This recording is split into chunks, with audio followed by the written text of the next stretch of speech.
If you have not heard of the Paint Inlays, it's a brand new product category in the artisan market.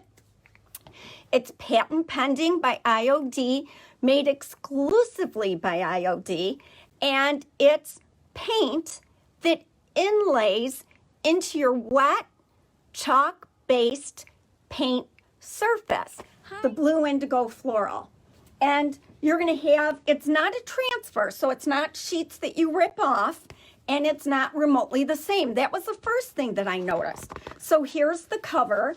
Here's the back with instructions. It's worth the read, you guys. So, and I have, in a short amount of time, I have found my own things that I like. Then there's a cover sheet. It's kind of like a tissue paper. I'm going to pull that off. And then you get to the first beautiful sheet. Everything that you see blue in here is a hardened paint. Not a hardened paint to where, like, if you cut into it, it cracks.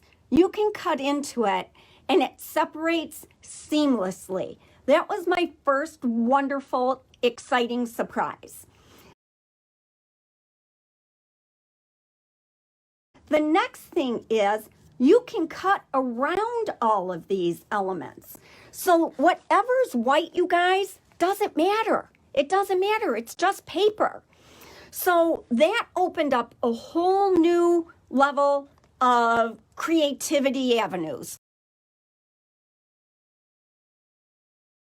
So it's in, this is not doing it justice, but it's dried paint on this amazing carrier paper that serves so many wonderful purposes. So I started with this. Boring. I've had it for a while. Then I'm like, it's supposed to be a frame. I really want it more for artwork. So I thought, oh, I want to use the paint inlay on the outside and do something else on the inside. So here's my finished piece. So one coat of white chalk style paint. You can see, look at the inlay. Now, I wanted it to be more distressed, but I'm learning how much paint to apply to achieve the desired outcome.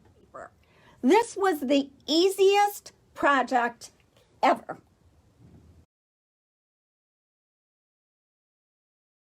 So I had this sugar and creamer that Pam had picked up, and I thought, I want to do it on the sugar and creamer. Oh my God, they are so fun, just so fun. So I had this creamer, and I'm like, how are you going to do that? Because you can't do one piece, it's going to ripple. Here's the creamer I did, you guys. And I'm getting a lot of glare from my lighting, but you can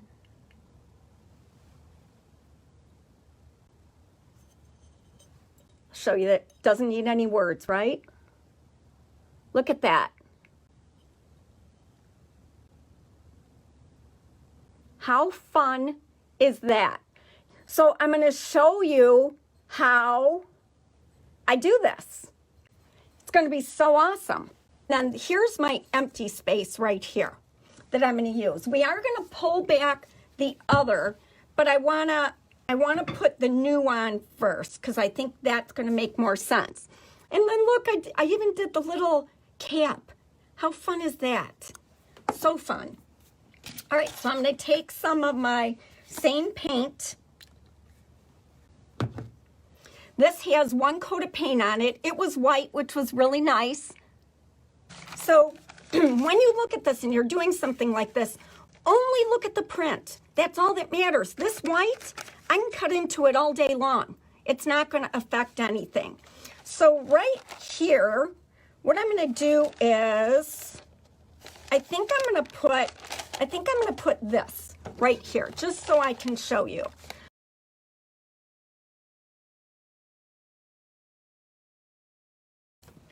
A curved surface you want to slit your paper a little bit. So what I'm going to do is I'm just going to cut into those white spaces. Isn't affecting a thing, so that I can get this to curve a little around.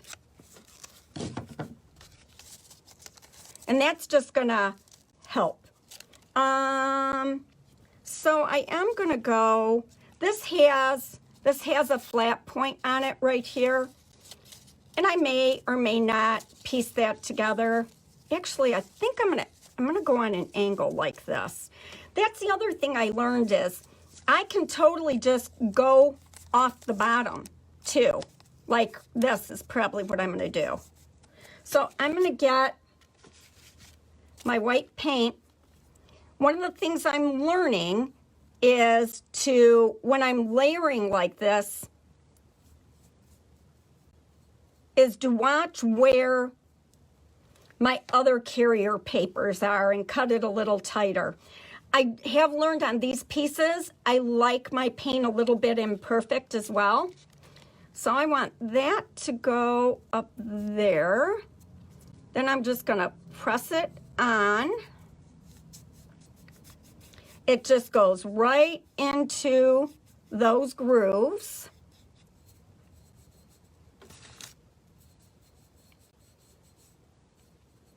And I have learned, for me, I like the spray bottle.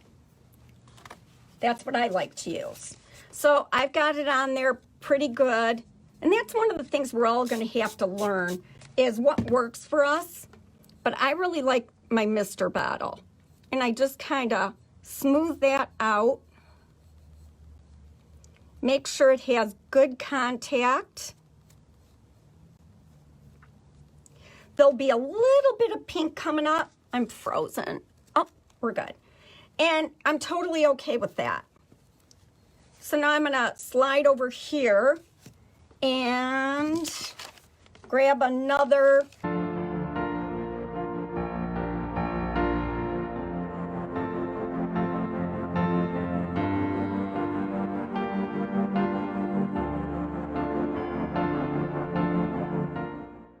So I'm going to spritz. This is the fun part.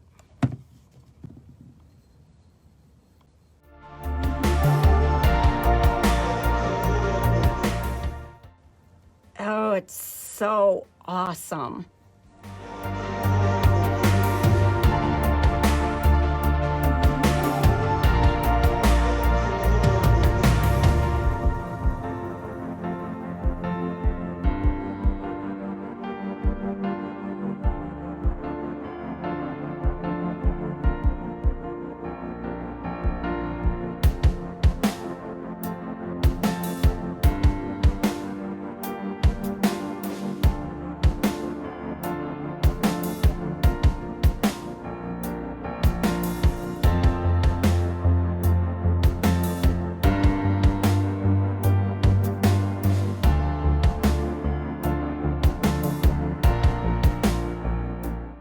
So now what I'd like to do is I have a vase right here.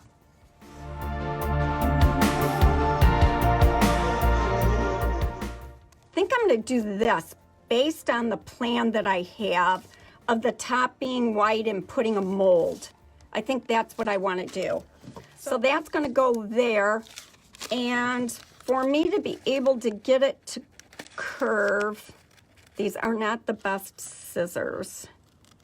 I'm gonna have to cut quite a few slits in it to get it to curve. And then I'm gonna go, and if it folds on itself, I'm totally okay with that too. And I do like it.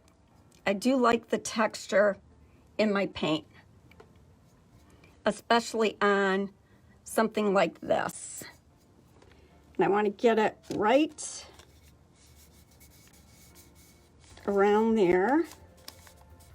Again, I'm expecting wrinkling, it's okay.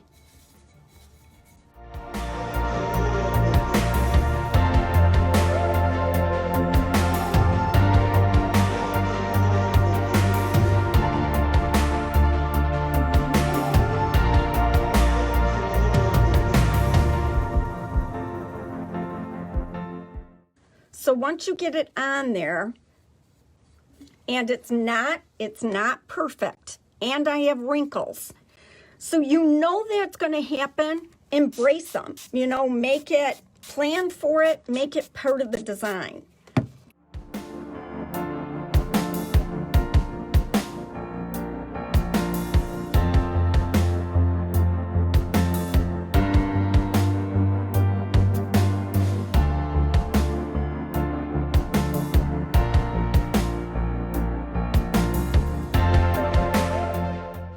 I paint a lot of glass, a lot of windows. I'll take thrift store finds, paint the glass. When you're painting glass, your first coat does not go on real well. And then your second coat, I gotta get these in water, will tend to pull up the first coat. I wanted to work with that. And I have a real vision using looking glass behind these two. As I'm looking here, I see some wrinkles that where I can tell I did not get good adhesion, and that's the beginner in me for sure. So I've got some unactivated paper I need to move, and we're gonna see what this looks like on a grayish black. This is so fun. I've got a damp rag handy, and I've got my squirt bottle. So I'm just going to start over here, and I intentionally have it the way that it would be hung. I'm probably spraying too much at a time. That's all right. Too large of a section. But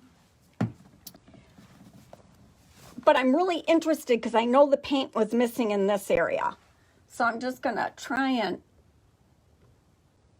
get my finger up in there. This could be an epic fail, you guys. I just don't, it's pulling the paint off there.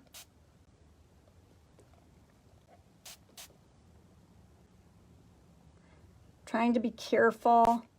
It's pulling the paint off there. I don't know what is going to happen because it's glass. We'll see.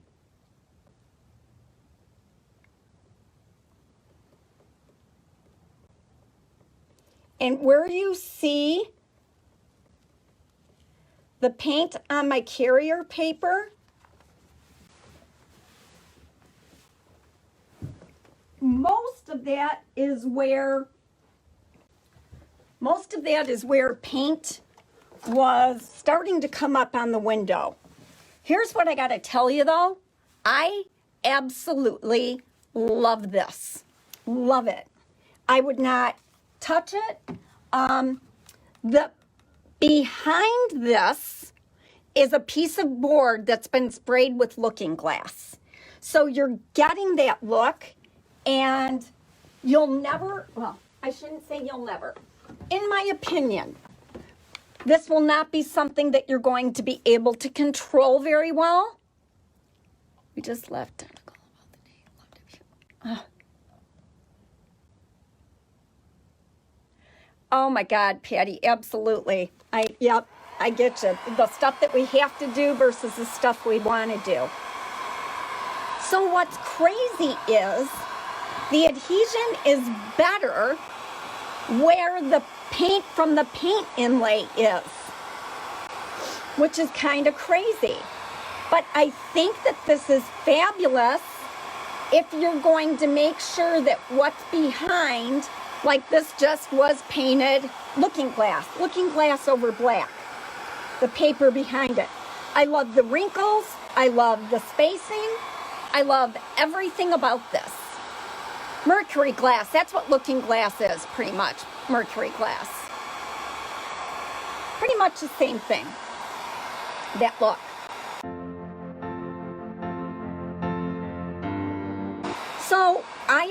gotten great success with spray sealer and then sealing. I've had no issues. The frame that I did and this were both spray sealed and then sealed with water-based paint. So I'm peeling a little bit there. I'm not going to touch it. We'll see what happens. This definitely needs to be sprayed.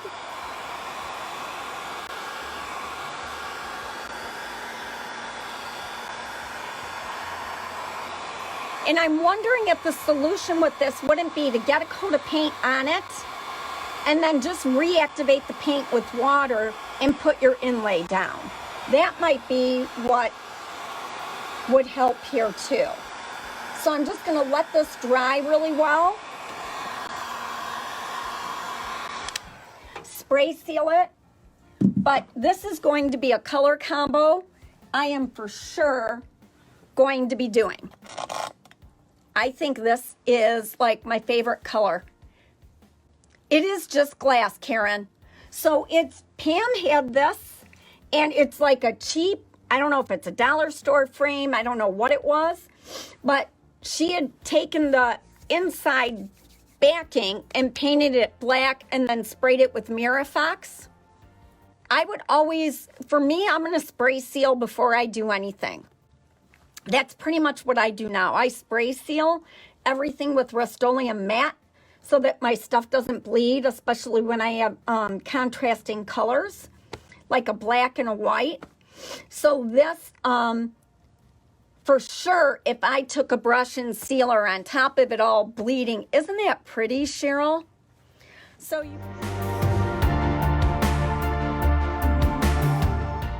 you guys, I am hooked.